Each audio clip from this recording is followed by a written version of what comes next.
I am super excited to introduce this next presenter, recent graduate, now working at Fox, Mahnoor Barry. So you're going to be showing some tips and tricks inside of Cinema 4D version 26, combined with some Red Giant tools, right? Great, I'm sure we're all excited. So yeah, keep your questions coming in. I'll be keeping an eye on those. And if you're new to Cinema 4D or looking to move over, this one is definitely for you. So Mahnoor Barry, everyone. Take it away. Yes. You guys can hear me, right? Okay, perfect. Hi, everyone. My name is Mahnoor Barry. I'm a 2D and 3D general motion graphic artist. So let me tell you a little bit about myself. I am originally from Pakistan, but currently based in Miami, Florida right now.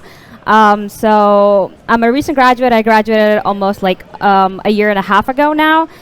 So today I'll be talking about a little bit of everything. I would say I will go on to that slide as well, what I'll be talking about. But before going to that, let me show you a little bit of my work. That's my demo reel that I had when I just graduated from my college. So I'll just show you that right now.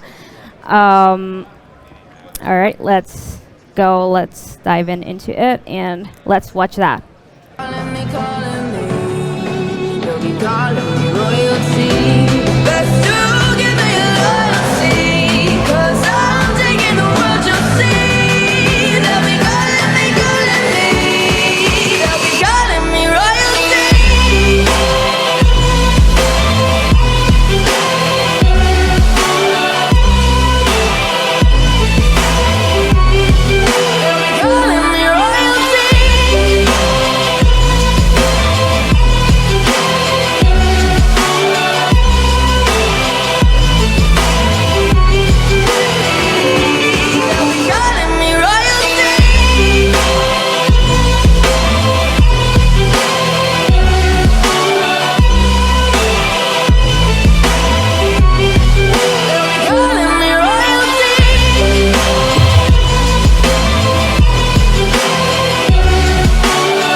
All right, let's get out of there. This is my reel that's from like a year old. I would say there's a lot of other cool stuff that I've done recently because I'm working currently for Fox. So on daily basis, I'm working on like broadcasting stuff with news and sports, intros and everything. But today I'm going to be going a little bit basic for the people who are newly on Cinema 4D and don't know much about it. So I'll be covering up like new tools for them and going over a little quick tips with the new R26. So let me open this and show you a little bit of, let me open that and what I'll be exactly going over. Here, so that's me again. This is some of my recent work that I did. Also, let's look over the work. Okay, also, yeah. So what I'm going to be talking about mostly is almost 2 weeks ago, I would say, that I watched the new Elvis movie. And the intro for that is what intrigued me most. I'm like, wow, that's a really beautiful intro. So I was like, that would be a great piece. And I was just playing around with it in Cinema 4D to see how I can create that. So that's what I'm going to be basically going over, like how I can like try the basic tools of Cinema 4D and then bring into After Effects and playing around with Red Giant. I see a lot of faces here that I had questions with how I can make this as well. So to do that, I'm going to be going over with how I can speed up your workflow and then creating this whole comp, even just some quick tools and bring from Illustrator to Cinema 4D and how easy it is to bring that. And then quickly over lighting tool and modeling in Cinema 4D. Also talking about rendering multi-passes from Cinema 4D and then bringing into After Effects and playing around in Red Giant.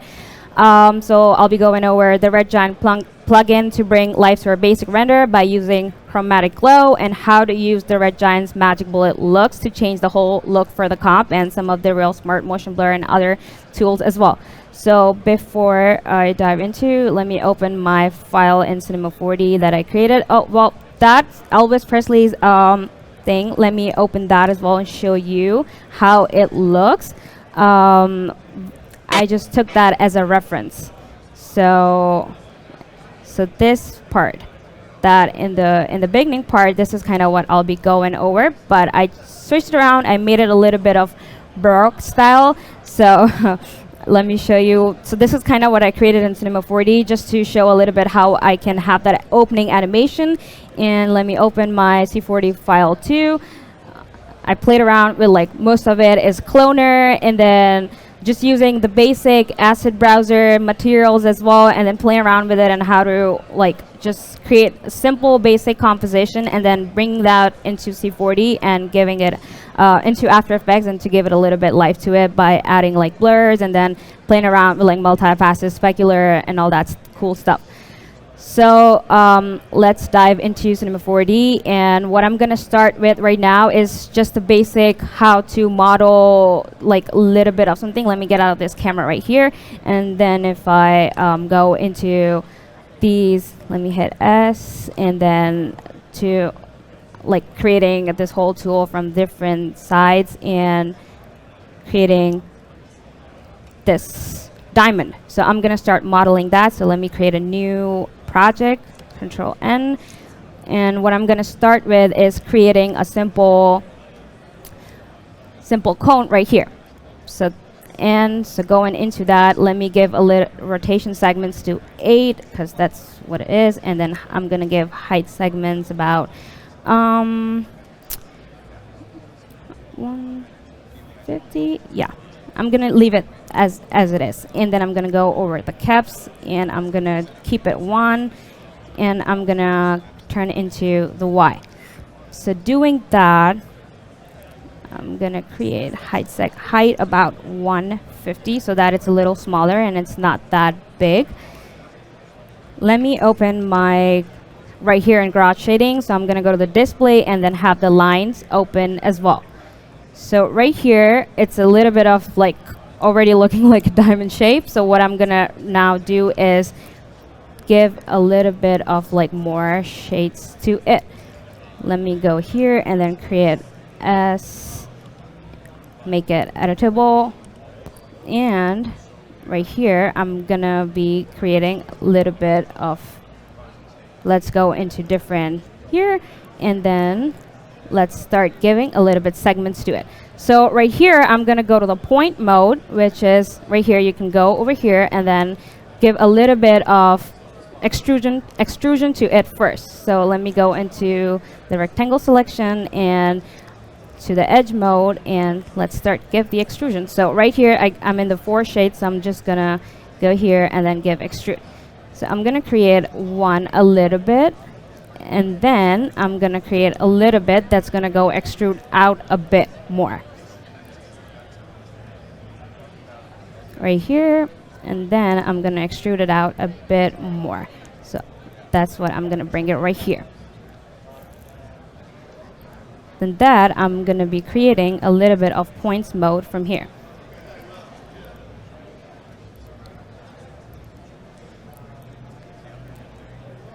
You know what I'm gonna do? I'm gonna have, I did the wrong, I am gonna create another one of this, and then have this right here,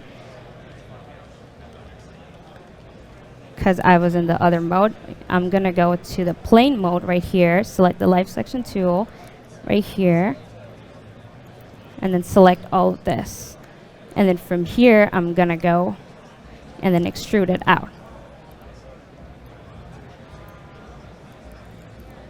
A little bit, and then a little bit more. And then over here, I'm just gonna scale it a bit down to give a bit of diamond look. All right, so from here, what I'm gonna do is like a quick, I know the diamonds have a lot of like quads and stuff in here, so to create that, what I'm gonna do is I'm gonna go right here into the plane, and then select edge tool and go into the 4 display mode and select some of the stuff that's right here.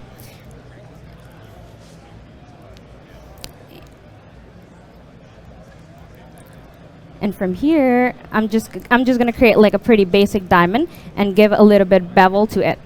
So right here, if I go and then create angons and then create a line cut tool, I'm gonna go right here and then create like a little bit of more of n-gons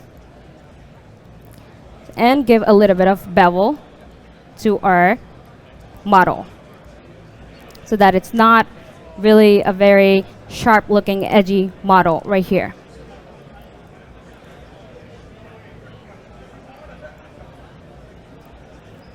And I'm gonna go only visible only.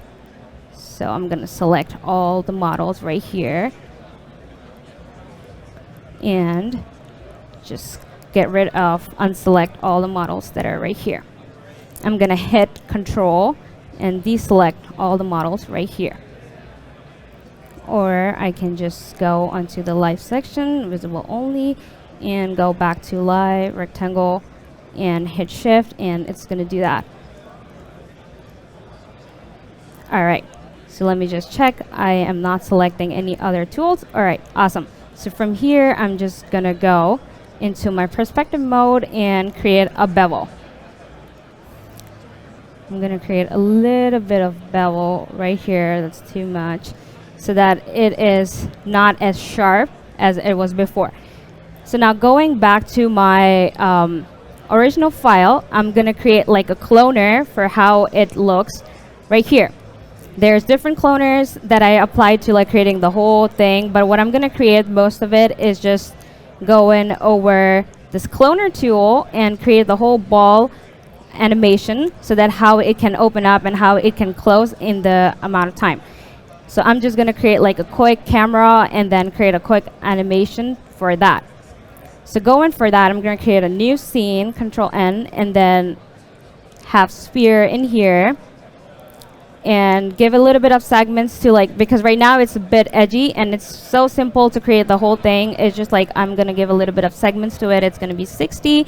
And then I am gonna make the sphere itself a little small, and then I'm just gonna click S to zoom in, and I'm gonna give a cloner right here. So I'm gonna create a cloner and put a sphere.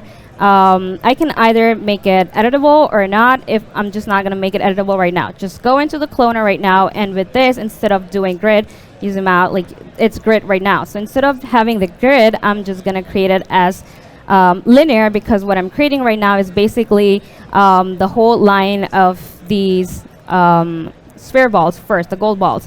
So for that, I am just gonna give about almost few of them. When I have that, I think I'm gonna give about 43 of them, and so I'm gonna make, yeah, so this looks about right that I would want. All right, so let's do that. Once I have this sphere in the cloner, I'm gonna create another cloner onto the cloner. So I'm gonna make the parent of another cloner. I'm just gonna put it in there, and that gives me a lot of other sphere balls right here. So to make that scene, I'm just gonna create that into radial, and let me zoom in. And what I'm gonna do is into the radial, I'm gonna create the radius a bit, and first let me give the 26 of it, and I'm gonna do ZY.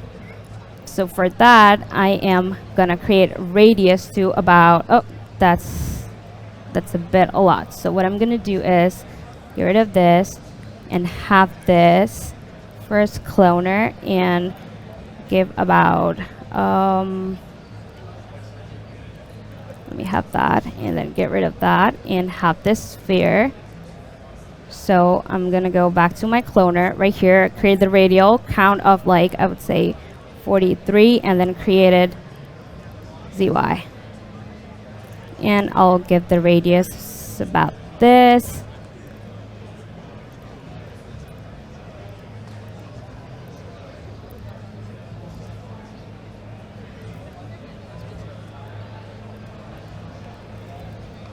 All right, let me go back to my cloner right here, and I'm just gonna create radius, gonna create a little bit bigger, and just going to have that linear, back to linear.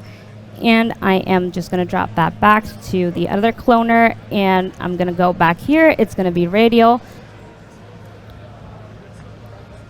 And for the count, I am gonna bring down the count, and just gonna create right here.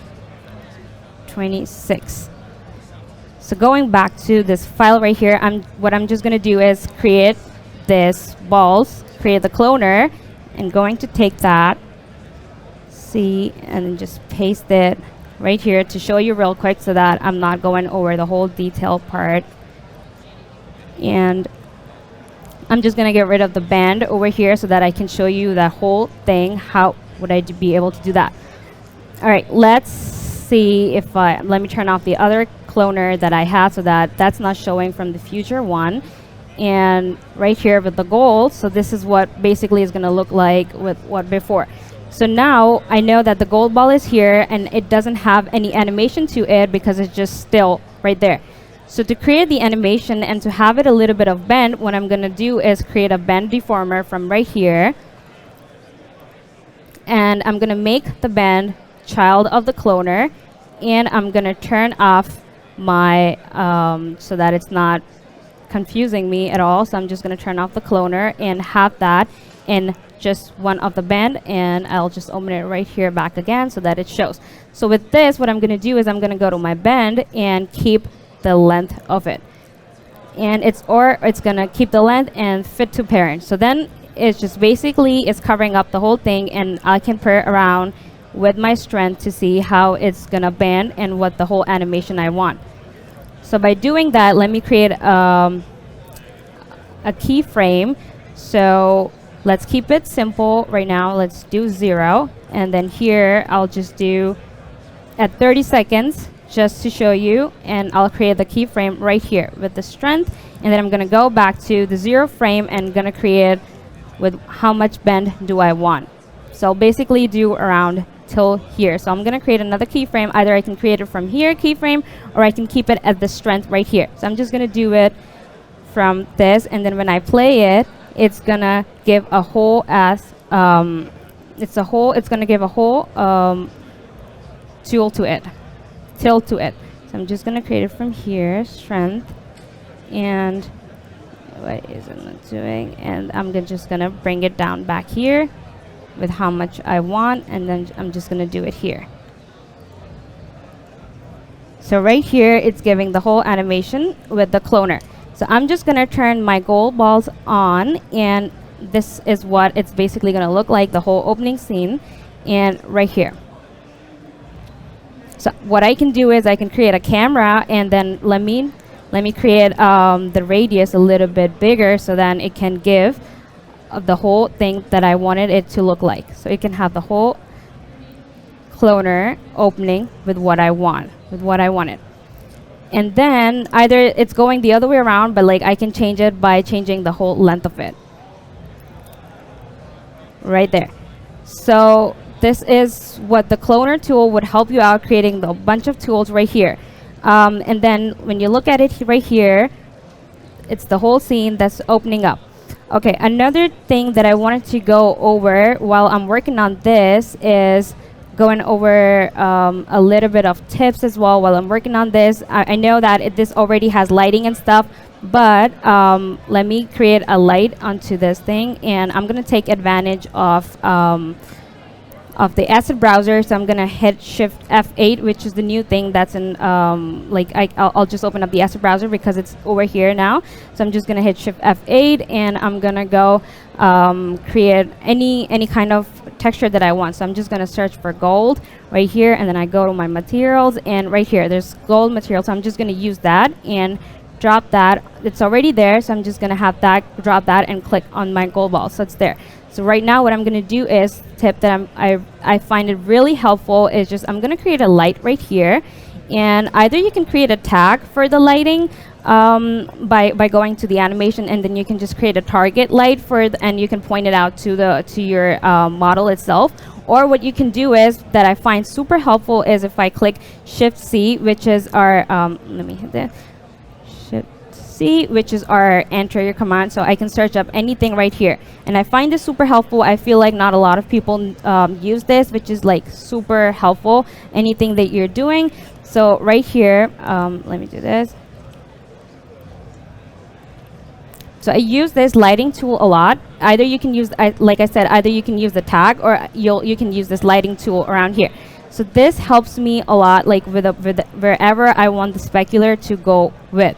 So right here, like if I click this, it's gonna point the lighting like exactly where I want it to be. Let me just create a quick plane so that, or a cube right here, so it will show you exactly what I'm talking about, because this is kind of a little bit all over. So when I click the lighting tool and I have the lighting tool point out, so I can just have it wherever exactly I want it to be. Like I can point it out and see, let me zoom in right here, let me go to my cube, press S, and then I can just have it however I want the light to be. So creating, while I was working on this project, like I wanted the light exactly to be hitting the specular right here. So if I would create the light again right here, and then go to my specular tool, lighting tool again, and I can just move it around, and let me turn off the lights here so you can see exactly what I'm talking about. I just think it's super helpful when you have your lights, so you can just have it like exactly where you want it to be, and you can have your specular wherever you would want it to be. Right here, so you can see the specular is like, you can have it wherever you want it to point it out. Another thing that I wanted to go over while I'm doing this as well, the new tool that's in R26. I mean, it's been there before as well, but also it's super helpful for the people who are in the ZBrush. And I got this question like a few minutes ago because she's a ZBrush user. So she told me like if I have a, oh yeah, another thing. So while I'm working on this project, you can see in art, whenever you open the R26 right here, so you see these all the menus that are like yellow color right now. These are because that mentions that all the new things that are like yellow, that means there's something new in there. So whenever you create, so that generator is yellow as well, so that means there's something like new that's in there, like even just the remesh, and also how you can see there's a yellow dot on them. So that means like that's a new tool, so you can play around with it. Just like that, if you go into spline, mesh, or anything and add, that means there's a new tool in there and it has the yellow dot on it. So that means like that's something new that came into our R26. Another thing that I wanted to go over was, oh yeah, the remesh thing. So let me just create a new new scene right here so that I can go over that. I can take anything. I can either take cube or tube, landscape, or anything. I'm just gonna, for right now, I'm just gonna have figure right here. Create, hit S to zoom in, and I'm gonna go into my asset browser again to give it, okay, let me open the display and have the garage shading right here. You see how low polygon this this figure is. So if you go to the Shift F8 and you go in nodes, which is like also another new thing that you can have and take advantage of. So I'm just gonna go into geometry modifier. I'm just gonna hit the list view and zoom out so that I can see.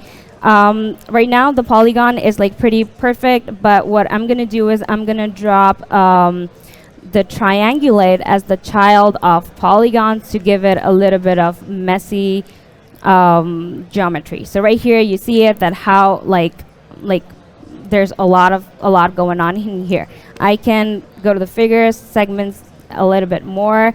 So you see like there's a lot going on. So if you bring in your model from like ZBrush or anything and you don't know like how to, like in old days, like few years back, I did a model, like I modeled a Voldemort in ZBrush, and then I remember bringing the paint into other softwares and to retopologize the whole thing. But instead it's a new thing. So now you have figure. The only thing you need to do to like have your polygons perfect, you just go right here, you have a remesh, and you just drop your figure into remesh right here, and look how easily and how quick it was to just like make your topology look perfect. Here you can go to the remesh. That the new thing in here is Z-remesher and mesh density, so you can play around with this, like how much mesh density you would want it. Right now it's at 100%. You can bring it down to 0 or to 1 to see like how less of a density. It depends on what you're working on, and if it's for like something rigging, you would want it a little bit more so that you can have more polygons. Also here, right here, it's adaptiveness, which is also based on like what you're working on exactly, like with the circles or anything. It depends on how you would want it, how you would want the circles to wrap around here. So it just depends on exactly like what you're working on. But I just find this tool, super helpful remesher. I've been playing around with it a lot, like bringing my ZBrush models in and just see the magic happens itself.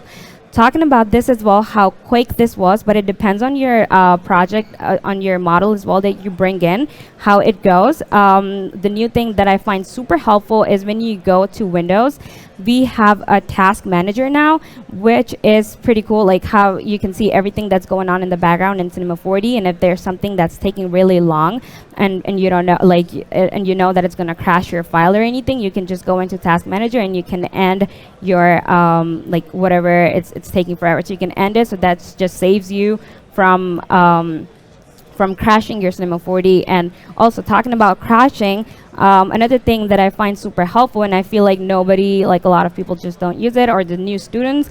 I just had this question a few days ago from one of my students asking, hey, like, I know that they have, like they're just, they don't have the autosave thing open up, and they just crashed their Cinema 4D and they lost everything. So I would highly suggest you to go to edit or preferences right here, and then you can go and files. You can save, like right now it's turned off too, like you can turn it on, this autosave thing, you just save it, especially me living in Miami where there's raining all the time, and then you never know when the thunder is gonna hit, and then boom, the electricity is out and you lost everything that you did. So so with this autosave thing, that's kind of like a lifesaver for me. Like I just have it on always, because in 5 or 10 minutes, like you just, like you can do a lot. So I just usually keep it at 5 or 10 minutes. That's basically, I'm just saying for all the students out there who don't really use this. So it's pretty good. It's important to have it so that you're not losing anything that you did in the past 5 or 10 minutes. Talking about if I'm preferences, another thing that I would suggest, I got a question a few days ago, and me myself like got into it, and I was like, where so people who are used to having a Redshift tab on the top, and they're like, they open the R26 and then they're freaking out, where's the Redshift tool or the bar in the main menu, and it's not there. So you can have people who are used to it, so you can have access to that when you go to edit preferences, and then you go right here to renderer and you go to Redshift. You can have the Redshift main menu open, and then it's just gonna show your render, your Redshift menu on the top. Then if you don't have it checked, then it's not gonna show. I just find that useful, and it was not showing up for me before, but then it did. So I would just suggest you to have that open as well. Also, another question I know that I recently got as well before this is for the students. I know that in After Effects, like you have your file and you want to make it a little bit more less like complicated when you're done with your project. You just go to the dependencies and you collect files. But in Cinema 4D as well, you want to make your projects a little bit more something like you just want to delete things that are not, that you didn't use it at all, especially for like the materials. You just want to make your file less like complicated and have things that you have only used. So let me just search up some of the materials right here. Let me open this. So just for example, I drop this to it, and then I have materials. Let me open the materials tab right here, and then I have another one of gold material that's in my material tab, and let me just have another one of this. But I'm only using this gold material right here on my figure, and these are the two ones that I'm not using at all, so they just don't take advantage of like deleting or not like having these files in these materials in there. So what you can do is just hit go to edit right here, and then just do delete unused materials, and that's just gonna delete all the materials that you were not using at all. So I just find that helpful, because otherwise I'm playing around with a lot of materials and I'm just not using them, and they're just sitting there, and in the end you're just like, okay, where did it go? Okay, I'm a little bit on time, so let me go back into my my final file so that I can talk about the multi-passes as well in here. So right now I did this whole thing in just like standard and physical, so that people who are just getting started with the Cinema 4D know how to play around with it. So right here I would go to my edit render settings so that I have multi-passes. Let me hit Shift F8 and get rid of that. So I have all my multi-passes rendered with standard or physical. Let me go to my render settings, and then right now it's on physical, and then I rendered out all these like shadow, specular, ambient occlusion, or global illumination. So all you need to do with them is just like, you have multi-passes, and you just go to effect, and from here you can add, right here, you can add all the multi-passes from here. So you can render them. Just when you go to the save, you have this, and then let me check box the multi-pass so that it will give me this option. You just save this, and then wherever you want to save them, you save them. So let me go into my After Effects file, because I'm not going to render them right now. Let me just go to After Effects file. So in After Effects file right here, I brought all my passes already. It's just going to be, I put it in my clips right here. And then these are like all the GI pass, and then all the reflection passes, and the specular pass, and everything that I brought in, so that I can play around with all the, let me have this off. I brought the specular passes and everything in it too, so that I can play around with it. So another thing that I'm going to be working on in After Effects is just that in this example, you probably saw like there's, let me turn up the quality. There's a little bit in the background. There's like a particles that going around, and then you can create those, like when you probably see this, there's particles that are like moving in the background. Either you can create them in Cinema 4D, but I would also, to make my workflow a little bit faster, I created them in After Effects as well, so that playing around with the particle. Let me open this. Playing around with our the particle red giant trap code tool. So that just helped me a lot to like give a little bit more detail to my scene right here. So then it's just like there, it would seem like it's done in Cinema 4D, but it's actually like done in just After Effects, and it just saved me a lot of time by not rendering them separately. So right here, what I did, otherwise if you see my thing itself, it was just like very like just straight, and there's like no specular, nothing added to it, and no red giant stuff, anything added to it, not played around with level, curves, or anything, or depth. So what I did basically to create that whole thing was just I played around with the red giant for the RSMB, or a red giant, the shine, and also the trap code stuff. So I'll be talking about that as well. So let me go and have that open. So let me just have that. Oh, another thing that I find super useful as well, while I did not, you can either have your render in Cinema 4D and have the render settings go right here. You can have when you go to the passes, you can either have the motion vector thing rendered out with it as well, or you can have it, if you don't want to do that in After Effects and post-production, you can have that as RSMB, or you can have because RSMB, I find it pretty cool as well. So it will give you the real-time motion blur, and so that's pretty helpful. So if you go into our in here, so right here, if I zoom in with the whole, it just gives you a little bit good of blur in here, and then it creates a live by each pixel. It just gives you a better look of motion. All right, so let's dive into the specular, and then this chromatic glow that I use. I just feel like that was pretty helpful too, to give a little bit of jewelry look to it. So how I created that was just I go to reflection. Let me just turn this off and have this on, and then either you can create like an adjustment layer, or you can play around this so that you can just have it on top of each other. So for that, you just go to the effects, and you go to universe chromatics, and then you can have it glow from here, or chromatic glow right here. And then there's a lot of things that are in, if you click the open dashboard, there's a lot of other glows that you would find, and you can play around with them too, whichever one you think it's like better. There's a whole library to it. If you go to the universe, there's like blur, there's glow, and everything. So the one that I used was chromatic glow. I just thought like this is would be pretty good for my scene, because there's a lot of jewelry going on and there's a lot of reflection. I just think like it would give a cool effect to it. So I just applied that.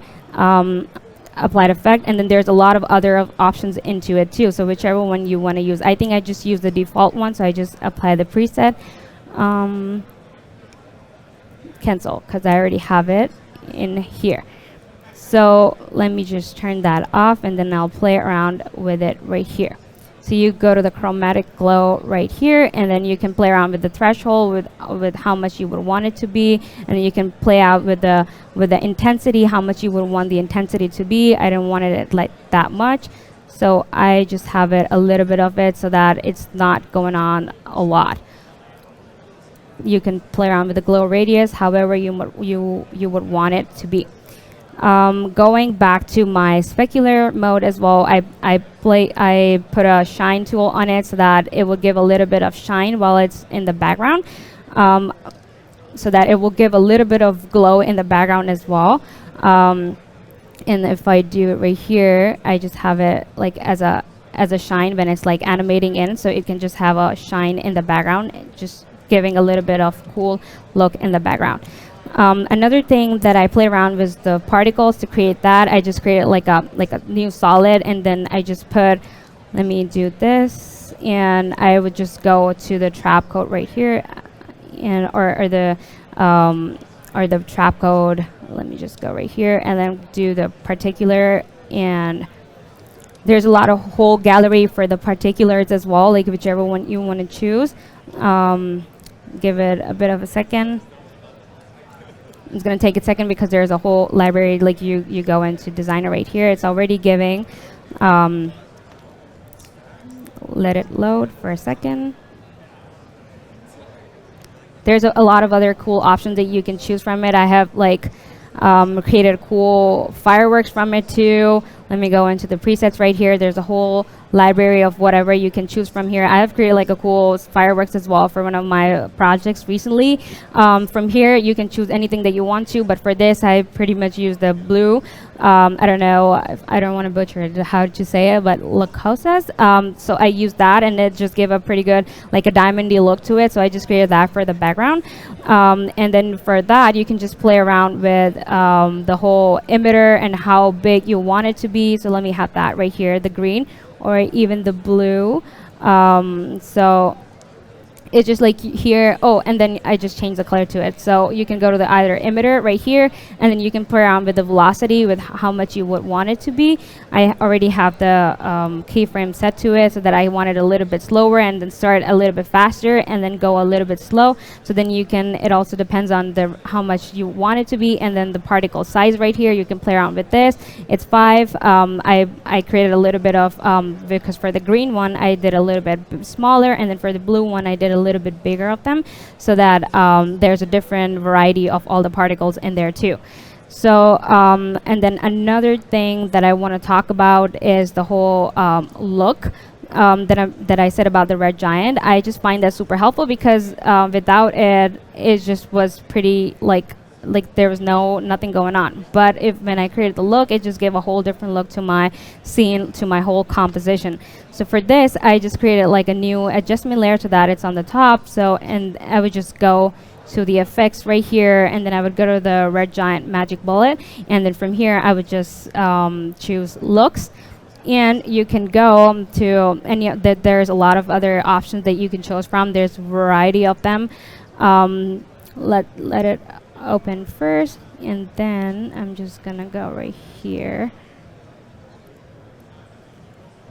There's a lot of other of them. You can play around with the graph. Let me just make it a little bit smaller. There's whole controls for it that you can play around with it. There's like hue, saturation, like if you want to change the color and everything. And then from here, let me open up the other controls as well. Like you can go to the looks right here, and then there's whole like different type of that you want to choose that can change the whole scene of your whole composition.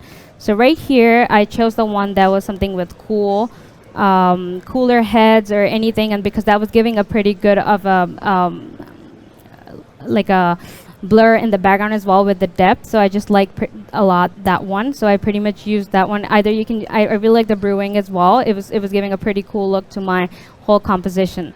Either you can have this one as well, or bookworm. I just think if you want to go towards more of a cooling side, then you can have the bookworm, or if you want to go towards a little bit more of like a warm side, you can choose another one. But for this specific scene, I chose the pearl and cotton, so that just give a good amount of blur and everything to my scene. So here you can play around with like how much you want it, and then you can go around here, you can play around with like within it how much you would want it to be.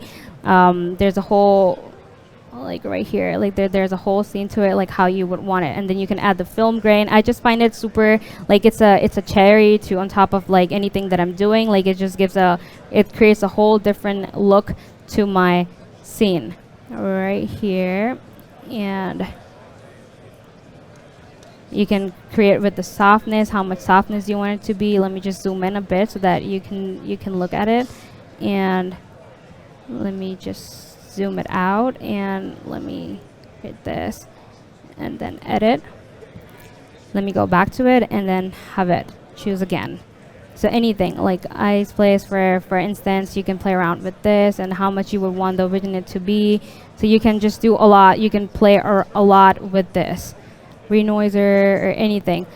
If you want to make your scene a little bit more sharper, you can play around with this as well. If you want a little bit of more control with the more contrast and everything, you can just play around with a lot over here itself. It's like a filter that you put on top of your scene, and it just gives a whole different look to your scene itself.